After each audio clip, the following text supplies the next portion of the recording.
સન્નિષ્ઠ સેવાની કરીએ સાધના, જન સેવાની આરાધના, સન્નિષ્ઠ સેવાની કરીએ સાધના, જન સેવાની આરાધના, સહજ સરળ રીતિને આપણી જનહિતની નીતિ,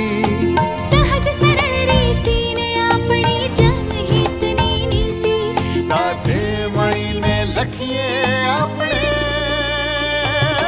જય ગાથા ગુજરાતની, યશ ગાથા ગુજરાતની, જય ગાથા ગુજરાતની, યશ ગાથા ગુજરાતની। નમસ્કાર દર્શક મિત્રો, રાજ્યના સુઆયોજિત વિકાસ માટે લોક કેન્દ્રિત નીતિઓ ઘડી તેના લાભ નાગરિકો સુધી પહોંચાડવાનું દાયિત્વ સરકારના શિરે હોય છે।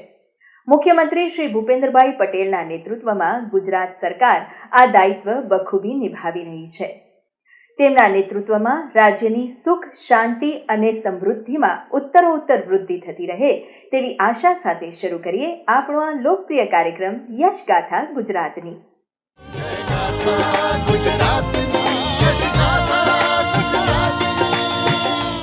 દર્શક મિત્રો, આજના આપણા યશગાથા ગુજરાતની કાર્યક્રમમાં આપણે નિહાળીશું શહેરી વિકાસ વર્ષ અંતર્ગત ગુજરાતના કયા જિલ્લાએ મેળવી વિકાસ કાર્યોની ભેટ, ગાંધીનગર ખાતે આયોજિત રિજનલ એઆઈ ઇમ્પેક્ટ કોન્ફરન્સની ઝલક તથા મુખ્યમંત્રી શ્રી ભૂપેન્દ્રભાઈ પટેલની બનાસકાંઠા મુલાકાત અને જાણીશું રાજ્યના લાખો વિદ્યાર્થીઓએ મેળવેલી સ્કોલરશીપની સહાય વિશે।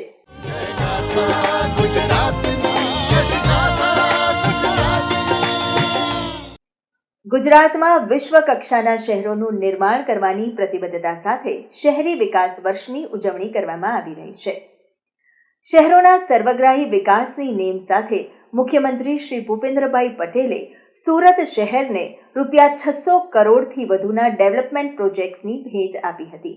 આ સાથે મુખ્યમંત્રી શ્રી સુરતમાં આયોજિત વિવિધ કાર્યક્રમોમાં ઉપસ્થિત રહ્યા હતા। તત્કાલીન મુખ્યમંત્રી શ્રી અને હાલ દેશના વડાપ્રધાન શ્રી નરેન્દ્રભાઈ મોદીએ શહેરીકરણને આફત નહીં પરંતુ અવસરના રૂપમાં જોઈ ગુજરાતના શહેરોના સર્વાંગી વિકાસની કેડી કંડારી હતી। તેમના આ વિઝનને અનુસરતા ગુજરાત સરકાર રાજ્યના શહેરોના વિકાસને વિકસિત ગુજરાતનો મહત્વનો પાયો બનાવવા માટે આ વર્ષને શહેરી વિકાસ વર્ષ તરીકે ઉજવી રહી છે। આ ઉજવણી અંતર્ગત તાજેતરમાં મુખ્યમંત્રી શ્રી ભૂપેન્દ્રભાઈ પટેલના હસ્તે સુરત મહાનગરપાલિકા અને સુરત શહેરી વિકાસ સત્તામંડળના કુલ ₹249 કરોડના વિકાસ કામોનું લોકાર્પણ અને ₹109 કરોડથી વધુના વિકાસ કાર્યો તથા urban ring development corporation limited દ્વારા સાકારિત થનારા અંદાજિત ₹242 કરોડના વિવિધ પ્રકલ્પોનું ખાતમુહૂર્ત કરવામાં આવ્યું હતું। સુરતવાસીઓને કુલ ₹600 કરોડના વિકાસ કામોની ભેટ આપતા મુખ્યમંત્રીશ્રીએ જણાવ્યું હતું કે વડાપ્રધાન શ્રી નરેન્દ્રભાઈ મોદીની વિઝનરી લીડરશીપનો લાભ આજે દેશની સાથે ગુજરાતને મળી રહ્યો છે। ગુજરાત સહિત સુરત પણ તેજ ગતિએ આગળ વધી રહ્યું છે। સમગ્ર દેશમાં સુરતે સ્વચ્છતામાં ડંકો વગાડ્યો છે ત્યારે આપણે સૌએ સ્વચ્છતાના આ સ્વભાવને જાળવી રાખવાનો છે। કોર્પોરેશનમાં જે પણ તમારે પૈસા ભરવાના આવે એ ઘેર બેઠા તમે ભરી શકો એ રીતની વ્યવસ્થા, સુંદર વ્યવસ્થા ઊભી કરવા બદલ સુરત મહાનગરપાલિકાનો ખૂબ અભિનંદન। ઈઝ ઓફ લિવિંગ કેવી રીતે વધે એના માટેનો હર હંમેશ પ્રયત્ન થયો છે। વડાપ્રધાન શ્રી નરેન્દ્રભાઈ મોદીએ ગુજરાતના વિકાસને આપેલી દિશાને વર્ણવતા મુખ્યમંત્રીશ્રીએ કહ્યું હતું કે વડાપ્રધાન શ્રીના વિઝનને કારણે આજે કચ્છ બેસ્ટ ટુરિઝમ સ્પોટ બન્યું છે। એશિયાનો સૌથી મોટો ગ્રીન એનર્જી પાર્ક ખાવડા ખાતે સાકાર થયો છે। એક સમયે રાજ્યના દરિયા કિનારા પ્રત્યે ઉદાસીનતા સેવાતી હતી, ત્યાં આજે ગુજરાતનો દરિયા કિનારો સમૃદ્ધિનો ગેટવે બન્યો છે। તેમના આ વિકાસ કેન્દ્રિત વિઝનને અનુસરતા રાજ્યના નાગરિકોના ઇઝ ઓફ લિવિંગમાં કેવી રીતે વૃદ્ધિ થાય તે માટેના પ્રયાસો પણ રાજ્ય સરકાર સતત કરી રહી છે। આ અવસરે ભારત સરકારના ડિજિટલ ઇન્ડિયા મિશનને સાકાર કરતા સુરત મહાનગરપાલિકા દ્વારા નાગરિકોને પાલિકાની વિવિધ સેવાઓ સરળ, ઝડપી અને પારદર્શક રીતે ઉપલબ્ધ કરાવવા માટે વોટ્સએપ ચેટબોટની ઓનલાઈન પેમેન્ટ સુવિધાનું મુખ્યમંત્રીશ્રીના હસ્તે લોન્ચિંગ કરવામાં આવ્યું હતું. પોતાની સુરત મુલાકાત દરમિયાન મુખ્યમંત્રી શ્રી ભૂપેન્દ્રભાઈ પટેલે રાજ્યના સૌથી મોટા અને સૌપ્રથમ એલિવેટેડ માર્કેટયાર્ડનું લોકાર્પણ કર્યું હતું. પ્રથમ માળે ભારે વાહનો અવરજવર કરી શકે તેવા આ અદ્યતન માર્કેટયાર્ડમાં નિર્મિત વિવિધ સુવિધાઓ જેમ કે માર્કેટયાર્ડમાં આવતા ખેડૂતો, વેપારીઓ તથા શ્રમિકો માટે વિનામૂલ્યે પ્રાથમિક સારવાર કેન્દ્ર અને બિયારણ વિતરણ કેન્દ્રનું પણ મુખ્યમંત્રીશ્રીએ લોકાર્પણ કર્યું હતું. આ અવસરે મુખ્યમંત્રીશ્રીએ જણાવ્યું હતું કે વડાપ્રધાન શ્રી નરેન્દ્રભાઈ મોદીના નેતૃત્વમાં ઇન્ફ્રાસ્ટ્રક્ચર અને ટેકનોલોજીના મહત્તમ ઉપયોગ દ્વારા ખેડૂતોના કલ્યાણ માટે સતત પ્રયાસ થઈ રહ્યા છે.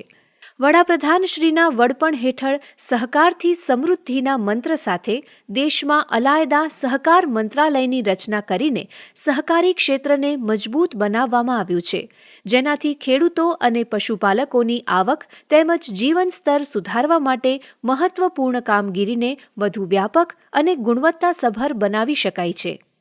વડાપ્રધાન શ્રી નરેન્દ્રભાઈ કૃષિમાં વેલ્યુ એડિશનની મૂલ્ય વૃદ્ધિ માટે સતત ભાર મૂક્યો છે.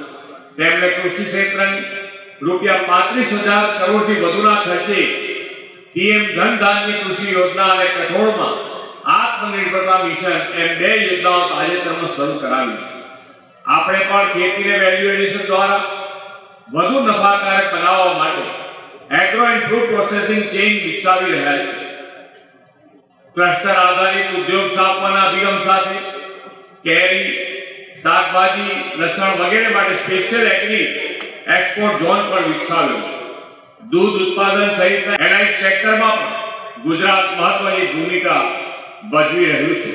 મુખ્યમંત્રી શ્રી ભૂપેન્દ્રભાઈ પટેલે કહ્યું હતું કે વડાપ્રધાન શ્રી નરેન્દ્રભાઈ મોદીના નેતૃત્વમાં પીએમ કિસાન સન્માન નિધિ, પીએમ કિસાન માનધન, પર ડ્રોપ મોર ક્રોપ, નેશનલ બાંબુ મિશન, નમો ડ્રોન દીદી સહિત લગભગ 28થી વધુ યોજનાઓ અભિયાનો દ્વારા ખેતી અને ખેડૂત વિકાસને નવી દિશા આપવામાં આવી છે. આ સાથે ટેકનોલોજી અને આર્ટિફિશિયલ ઇન્ટેલિજન્સનો ઉપયોગ કરીને ખેતીમાં ઉત્પાદન, સસ્ટેનેબિલિટી અને બજારની ઉપલબ્ધતા પણ વધી રહી છે. કિસાન ઈ મિત્ર જેવી એઆઈ આધારિત સેવાઓ દ્વારા ખેડૂતોને વિવિધ યોજનાઓ અંગે સરળ માહિતી મળી રહી છે. આ પ્રસંગે રાજ્ય મંત્રીમંડળના સભ્યશ્રીઓ, વિવિધ ધારાસભ્યશ્રીઓ સહિત વિવિધ અધિકારીશ્રીઓ અને મહાનુભાવો ઉપસ્થિત રહ્યા હતા. આ ઉપરાંત સુરતમાં આયોજિત અખિલ ભારતીય મેયર્સ પરિષદની 116મી કાર્યકારિણી બેઠકના પ્રારંભ અવસરે પણ મુખ્યમંત્રી શ્રી ભૂપેન્દ્રભાઈ પટેલ ઉપસ્થિત રહ્યા હતા. શહેરી વિકાસ આયોજનો અને લોકોના ઇઝ ઓફ લિવિંગમાં વધારો કરવાની રાજ્યની વિવિધ પહેલ અંગે વાત કરતા મુખ્યમંત્રીશ્રીએ જણાવ્યું હતું કે શહેરોનો સર્વગ્રાહી વિકાસ અને સ્માર્ટ સસ્ટેનેબલ સિટી ડેવલપમેન્ટ એ વડાપ્રધાન શ્રી નરેન્દ્રભાઈ મોદીએ આપેલા આત્મનિર્ભર ભારતના સંકલ્પને સાકાર કરવાનો મજબૂત પાયો છે. રાજ્ય સરકાર વર્ષ 2025ને શહેરી વિકાસ વર્ષ તરીકે ઉજવી રહી છે. ત્યારે આ વર્ષમાં શહેરોની સ્વચ્છતા અને ફ્યુચરિસ્ટિક ડેવલપમેન્ટમાં ગતિ આવી છે. આ બેઠકમાં શહેરી વિકાસ અને નાણામંત્રી શ્રી કનુભાઈ દેસાઈ, દેશભરના 16 રાજ્યોના મહાનગરોના મેયર્સ તથા પરિષદના પદાધિકારીઓ સહભાગી થયા હતા.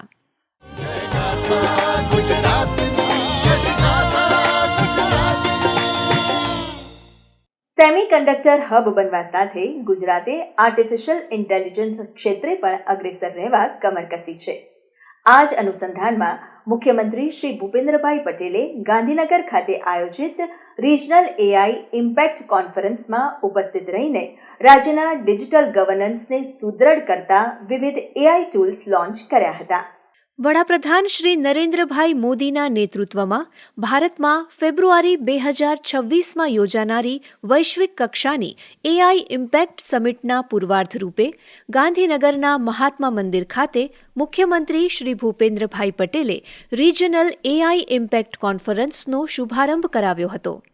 રાજ્યવ્યાપી ગુજરાત યુનિફાઈડ ડિજિટલ સ્ટેક ઓપરેશનલાઇઝ કરીને ડિજિટલ ગવર્નન્સ વધુ સ્માર્ટ, ઝડપી અને સિટીઝન સેન્ટ્રિક બનાવવાની નેમ વ્યક્ત કરતા મુખ્યમંત્રી શ્રી ભૂપેન્દ્રભાઈ પટેલે જણાવ્યું હતું કે આ એઆઈ સ્ટેક લોન્ચ થવાથી સરકારી વિભાગોમાં પ્લગ એન્ડ પ્લે એઆઈ અપનાવવાના કારણે 6 જેટલા ટૂલ્સથી ગવર્નન્સ વધુ ઝડપી, ચોકસાઈયુક્ત અને નાગરિકલક્ષી બનશે તથા નાગરિકોને તમામ સેવાઓ એક જ પ્લેટફોર્મ પર સરળતાથી મળવા સાથે વિભાગો વચ્ચેનું ડેટા શેરિંગ ઝડપી બનવાથી યોજનાઓના આઉટકમનું રિયલ ટાઈમ એનાલિસિસ પણ થઈ શકશે. વિકસિત ભારતના નિર્માણમાં આધુનિક ટેકનોલોજીનો રોલ ખૂબ મહત્વનો છે. તેમાં પણ ખાસ કરીને આર્ટિફિશિયલ ઇન્ટેલિજન્સ ભૂમિકા આવનાર સમયમાં લોકોના જીવનને બદલનારી રહેવાની છે.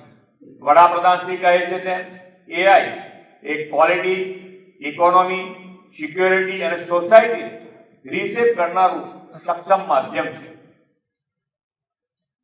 તેમના માર્ગદર્શનમાં શરૂ થયેલા એઆઈ મિશન દ્વારા ઉચ્ચ પ્રદર્શન કોમ્પ્યુટિંગ નિર્માણ થઈ રહ્યું છે. તેના કારણે એઆઈના લાભ દરેક જિલ્લાઓ અને ભાષાઓને મળે તથા વિકાસની સ્પીડ અને સ્કેલ બે વધે એ દિશામાં રિજનલ એઆઈ કોન્ફરન્સ દિશાસૂચક બનશે. પ્રાસંગિક ઉદ્બોધન કરતા નાયબ મુખ્યમંત્રી શ્રી હર્ષભાઈ સંઘવીએ ગુજરાતમાં વિવિધ ક્ષેત્રોમાં થઈ રહેલા એઆઈ આધારિત ઉપયોગો અંગે વાત કરતા કહ્યું હતું કે ગિફ્ટ સિટી ખાતે માઇક્રોસોફ્ટના સહયોગથી સ્થપાયેલું એઆઈ સેન્ટર ઓફ એક્સલન્સ ભારતની આગામી ટેક ઇકોસિસ્ટમને આકાર આપી રહ્યું છે. તે કૃષિ, હેલ્થકેર, વન્યજીવ સંરક્ષણ, જાહેર પરિવહન, મેન્યુફેક્ચરિંગ અને શિક્ષણ જેવા ક્ષેત્રોના વિકાસને વેગ આપી રહ્યું છે. નાયબ મુખ્યમંત્રીશ્રીએ ગુજરાત પોલીસ દ્વારા કરવામાં આવી રહેલા એઆઈ ટેકનોલોજીના વૈવિધ્યપૂર્ણ ઉપયોગ તથા તેના ફળદાયી પરિણામોનો પણ ઉલ્લેખ કર્યો હતો.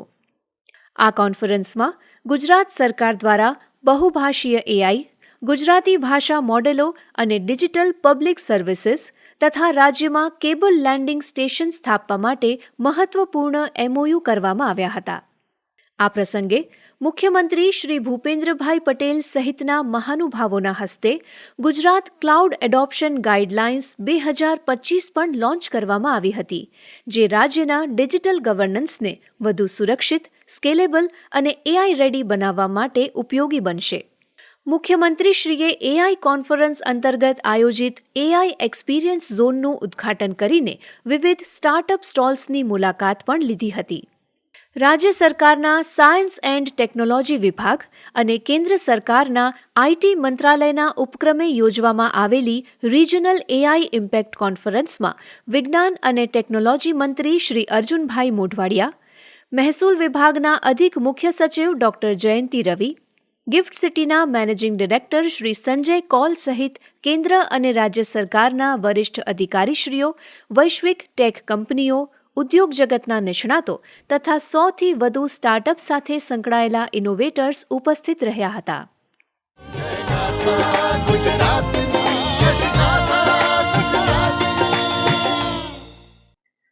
મુખ્યમંત્રી શ્રી ભૂપેન્દ્રભાઈ પટેલની બનાસકાંઠા મુલાકાત નાગરિકો માટે વિકાસમય બની રહી. મુખ્યમંત્રીશ્રીએ આ મુલાકાત દરમિયાન ₹1000 કરોડથી વધુના વિકાસ કાર્યોના લોકાર્પણ અને ખાતમુહૂર્ત કર્યા હતા અને વિવિધ કાર્યક્રમોમાં ઉપસ્થિત રહીને નાગરિકો સાથે સંવાદ પણ કર્યો હતો. તાજેતરમાં મુખ્યમંત્રી શ્રી ભૂપેન્દ્રભાઈ પટેલ બનાસકાંઠાની મુલાકાતે પહોંચ્યા હતા, જ્યાં મુખ્યમંત્રીશ્રીએ કુલ ₹1000 કરોડથી વધુના 7 જેટલા વિકાસ કાર્યોનું લોકાર્પણ તથા 15થી વધુ મોટા પ્રકલ્પોના ખાતમુહૂર્ત કર્યા હતા. આ ઉપરાંત મુખ્યમંત્રીશ્રીએ નોબેલ પ્રાઇઝ એક્ઝિબિશનનું ઉદ્ઘાટન કરીને બાળકો સાથે સંવાદ કર્યો હતો. વડાપ્રધાન શ્રી નરેન્દ્રભાઈ મોદીના દિશાદર્શનમાં ગુજરાત અવિરત પ્રગતિ કરી રહ્યું છે તેમ જણાવતા મુખ્યમંત્રી શ્રી ભૂપેન્દ્રભાઈ પટેલે કહ્યું હતું કે વડાપ્રધાન શ્રી નરેન્દ્રભાઈ મોદીએ સૌના સાથ, સૌના વિકાસ, સૌના વિશ્વાસ અને સૌના પ્રયાસના સંકલ્પથી સર્વાંગી વિકાસને વેગ આપ્યો છે. તેમની વિઝનરી લીડરશીપનો જે લાભ 2.5 દાયકાથી રાજ્યને મળ્યો છે તેમાં અનેક સીમાચિહ્નો સર થયા છે. મુખ્યમંત્રીશ્રીએ જણાવ્યું હતું કે સ્વદેશી મેળાઓ ગુજરાતને આત્મનિર્ભર બનાવવા અને સ્વદેશીને પ્રોત્સાહન આપવામાં પ્રેરક બળ બની રહ્યા છે. વડાપ્રધાન શ્રી નરેન્દ્રભાઈ મોદીએ વિકસિત ભારતનું જે લક્ષ્ય રાખ્યું છે તેમાં ગુજરાત પણ આત્મનિર્ભર અને વિકસિત બનીને યોગદાન આપવા માટે સજ્જ છે. આ પ્રસંગે વિધાનસભાના અધ્યક્ષ શ્રી શંકરભાઈ ચૌધરી, રાજ્ય મંત્રીમંડળના સભ્યશ્રીઓ તેમજ વિવિધ અધિકારીશ્રીઓ અને મહાનુભાવો ઉપસ્થિત રહ્યા હતા.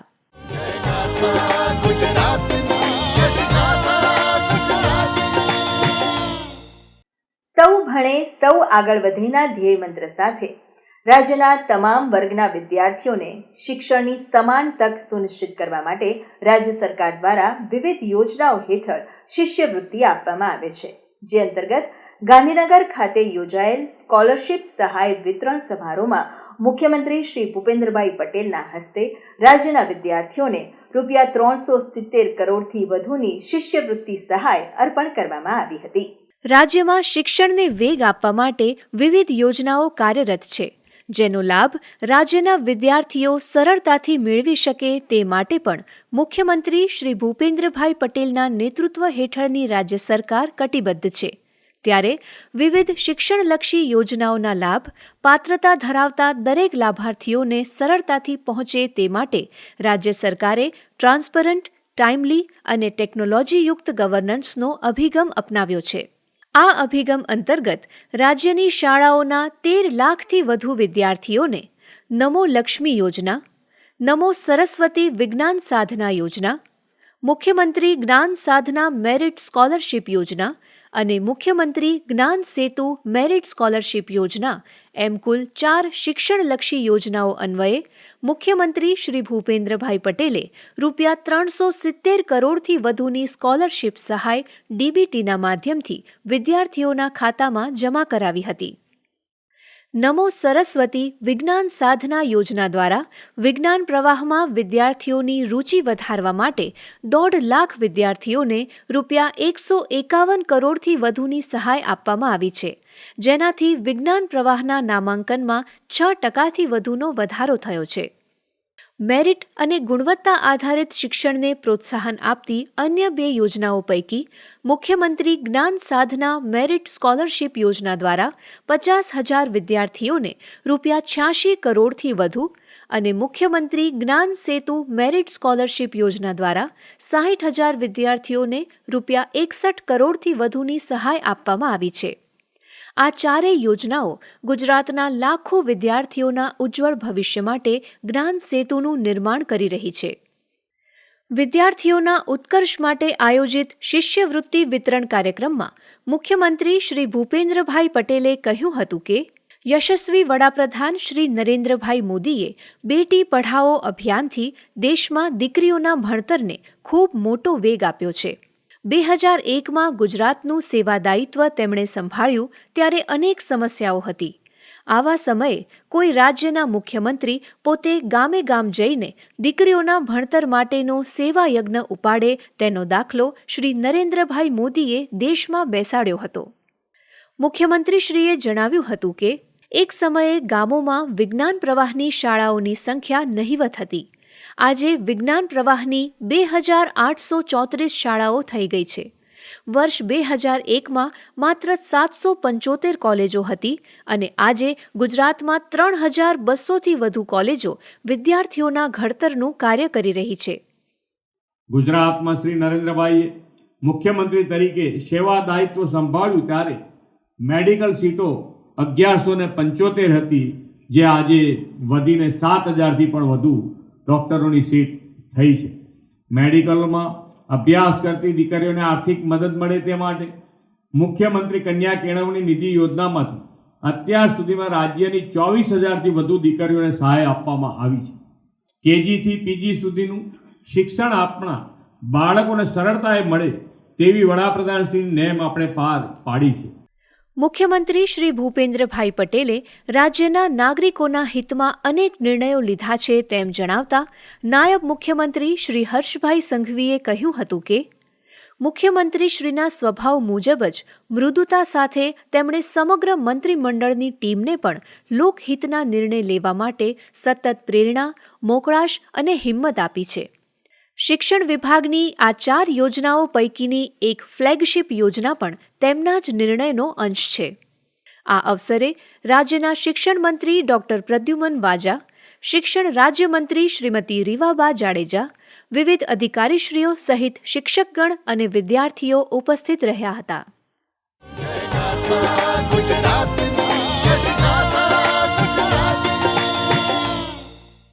દર્શક મિત્રો, ગુજરાત રાજ્યમાં ગત સપ્તાહે થયેલ વિવિધ વિકાસ કાર્યો અને પ્રવૃત્તિઓને નિહાળીએ સમાચાર સારાંશમાં. ગુજરાતમાં નાગરિક કેન્દ્રીય અભિગમ સાથે અમલી વિવિધ યોજનાઓના રિયલ ટાઈમ મોનિટરિંગ થાય તે માટે રાજ્યમાં સીએમ ડેશબોર્ડ કાર્યરત છે. ટેકનોલોજીના સમુચિત ઉપયોગની પહેલરૂપ આ સીએમ ડેશબોર્ડ દેશના અન્ય રાજ્યો માટે જનહિતલક્ષી અને યોજનાકીય કામગીરી મૂલ્યાંકન તથા અમલીકરણ માટે ઉદાહરણ બન્યું છે. ત્યારે તાજેતરમાં મુખ્યમંત્રી શ્રી ભૂપેન્દ્રભાઈ પટેલના નેતૃત્વમાં આ માધ્યમથી મોનિટરિંગ માટે સમગ્રલક્ષી ગવર્નન્સ પરફોર્મન્સ ઇન્ડેક્સ તૈયાર કરવામાં આવ્યા છે. આ સંદર્ભમાં મુખ્યમંત્રી શ્રી ભૂપેન્દ્રભાઈ પટેલે વિભાગોની કામગીરીની પ્રગતિ અંગે ઉચ્ચ સ્તરીય સમીક્ષા બેઠક યોજીને જરૂરી માર્ગદર્શન આપ્યું હતું. ગાંધીનગરમાં આયોજિત આ સમીક્ષા બેઠકમાં મુખ્ય સચિવ શ્રી M.K. દાસ, મુખ્યમંત્રીશ્રીના મુખ્ય સલાહકાર ડોક્ટર હસમુખભાઈ અડિયા, સલાહકાર શ્રી S.S. રાઠોડ સહિત વિવિધ અધિકારીશ્રીઓ ઉપસ્થિત રહ્યા હતા.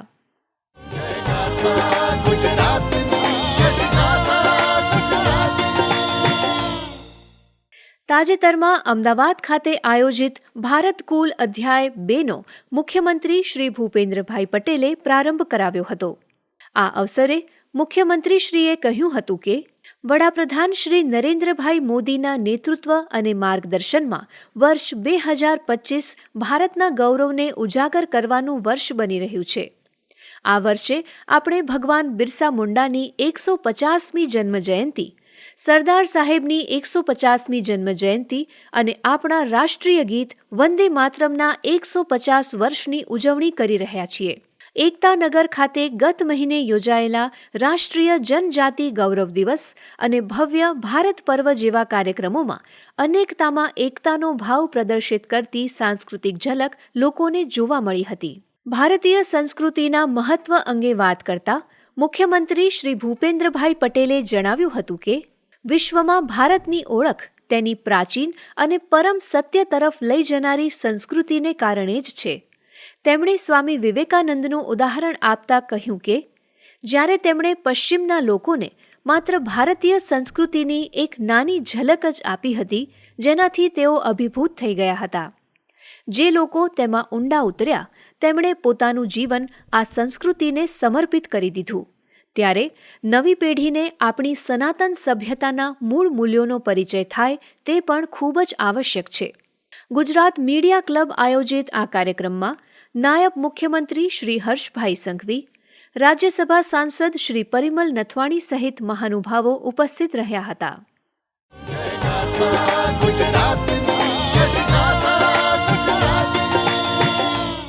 તો દર્શક મિત્રો, યશગાથા ગુજરાતની કાર્યક્રમ અહીં સમાપ્ત થાય છે. ફરી મળીશું ગુજરાતના વિકાસની અવનવી વાતો સાથે આ જ કાર્યક્રમમાં આવતા સપ્તાહે.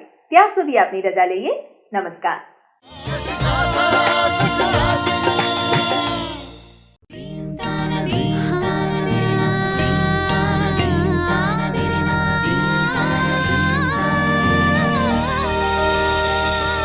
સન્નિષ્ઠ સેવાની કરીએ સાધના, જન સેવાની આરાધના. સન્નિષ્ઠ સેવાની કરીએ સાધના, જન સેવાની આરાધના. સહજ સરળ રીતિને આપણી જનહિતની નીતિ,